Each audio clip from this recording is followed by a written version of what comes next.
Bonjour, très chers étudiants, j'espère que vous allez bien.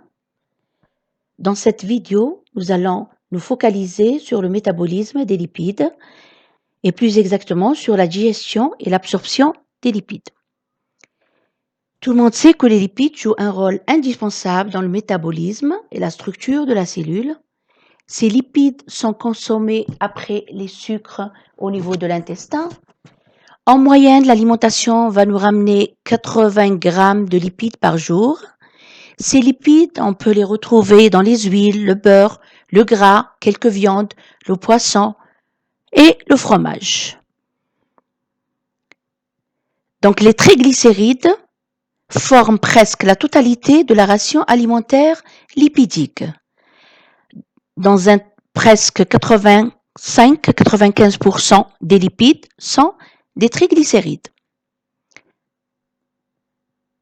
Les lipides sont très énergétiques et apportent beaucoup de calories par rapport à leurs homologues protéines et glucides. 1 gramme, sachant que 1 gramme de lipides va nous ramener 9 kilocalories, soit 38 kilojoules. Ces lipides sont une forme privilégiée de mise en réserve d'énergie, surtout chez les animaux, où les lipides sont stockés, bien sûr, dans le tissu adipeux blanc. Ces lipides sont indispensables au bon fonctionnement de l'organisme, mais une nourriture trop riche en graisse va favoriser des problèmes cardiovasculaires. Donc, ces lipides vont donner à notre alimentation une texture moelleuse et onctueuse. Parmi les lipides ramenés par l'alimentation, 2 acides gras polyinsaturés sont indispensables. Il s'agit de l'acide linoléique et l'acide linolénique. Ces 2 acides gras sont apportés par les huiles et sont transformés dans notre organisme en d'autres acides gras et plus particulièrement en acide arachidonique qui est le précurseur des prostaglandines.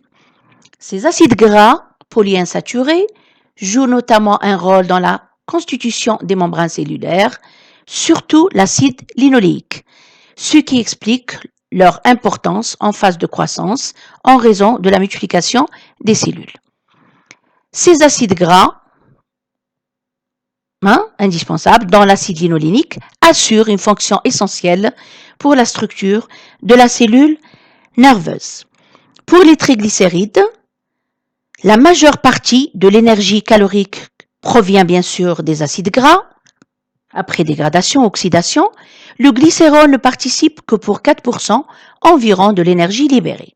Les phosphatides et les stérides, qui jouent un rôle physiologique capital, n'interviennent que secondairement du point de vue énergie. Le cholestérol, bien sûr, un composé très vital pour la cellule, et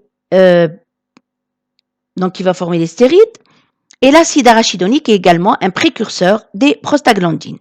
Les glycolipides et les phospholipides, quant à eux, sont des constituants majeurs des membranes de la cellule. Ces lipides sont une forme d'énergie majeure. Si on prend un adulte de 70 kg, on constate que le glucose et les acides gras contenus dans le sang représentent une source d'énergie de 100 kilocalories. Le glycogène mis en réserve au niveau du foie et du muscle représente une source d'énergie de 760 kilocalories. Les protéines au niveau du muscle squelettique représentent une source d'énergie de 25 000 kilocalories. Quant aux triglycérides, au niveau du tissu adipeux, ils représentent la source majeure d'énergie qui est de 105 000 kilocalories. Donc vous constatez là que les lipides, comme source d'énergie, ils sont majoritaires. Ces triglycérides, comme on vient de le dire, sont la source majeure d'énergie pour l'organisme, en particulier pour les exercices musculaires, pour le muscle squelettique et le muscle cardiaque.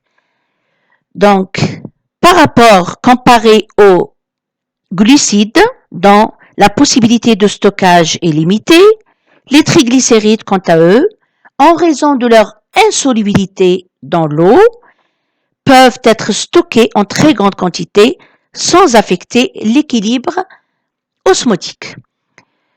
Donc, différents substrats sont utilisés par les organes. Il y a le glucose, il y a les acides gras, il y a les corps cétoniques.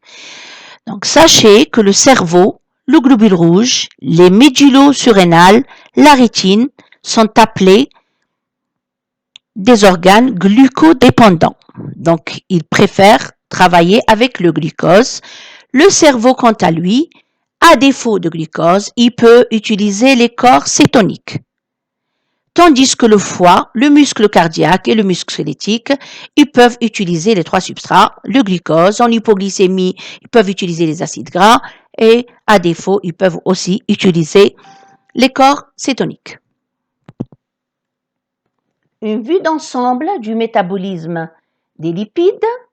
Les organes en question sont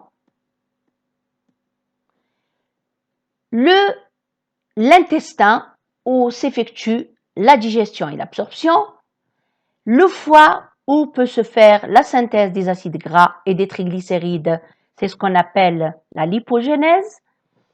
Le foie aussi, il peut oxyder ces acides gras et peut faire la synthèse des corps cétoniques à défaut de glucose.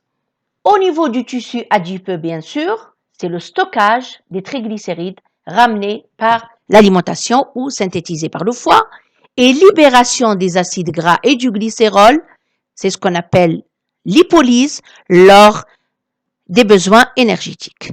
Quant aux muscles squelettiques, c'est des oxydations, donc ces acides gras subissent les réactions d'oxydation qu'on va voir plus tard.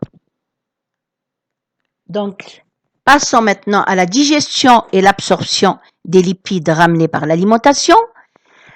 Cette digestion des lipides se déroule, comme on vient de le voir, au niveau de l'intestin grêle, réalisée bien sûr par les enzymes pancréatiques et les sels biliaires.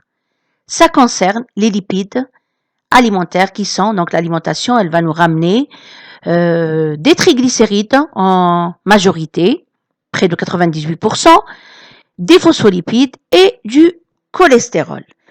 Au niveau du tube digestif, ces lipides complexes sont hydrolysés par des enzymes spécifiques sécrétées par le pancréas exocrine. Ce sont des estérases de la famille des hydrolases. Il s'agit des lipases pour les triglycérides, des phospholipases pour les phospholipides à glycérol et des cholestérol estérases pour le cholestérol, pour les esters du cholestérol. Alors que pour l'absorption des glucides et des protéines, l'action hydrolysante préalable des enzymes est le facteur déterminant, l'absorption des lipides dépend non seulement de la présence d'enzymes lipolytiques, mais aussi du degré d'émission des lipides dans l'intestin. Donc, ces enzymes ont besoin pour agir de sels biliaires ou d'acides biliaires amphiphiles qui vont émissionner les graisses. Donc, la bile, grâce à ces sels biliaires, permet la formation de micelles qui sont des associations sphériques de 3 à 6 micromètres. Donc, ces acides biliaires vont émissionner les graisses. Pourquoi? Pour faciliter leur digestion et absorption au niveau des villosités intestinales. Les lipases pancréatiques donc, vont hydrolyser les triglycérides. Ces lipases ont comme exigence un pH neutre pour avoir une activité maximale et nécessitent une colipase. Donc, c'est l'association de la colipase, d'un pH neutre et de ces lipases pancréatiques sécrétées par le pancréas pour faciliter l'hydrolyse des liaisons esters établies entre les acides gras en rouge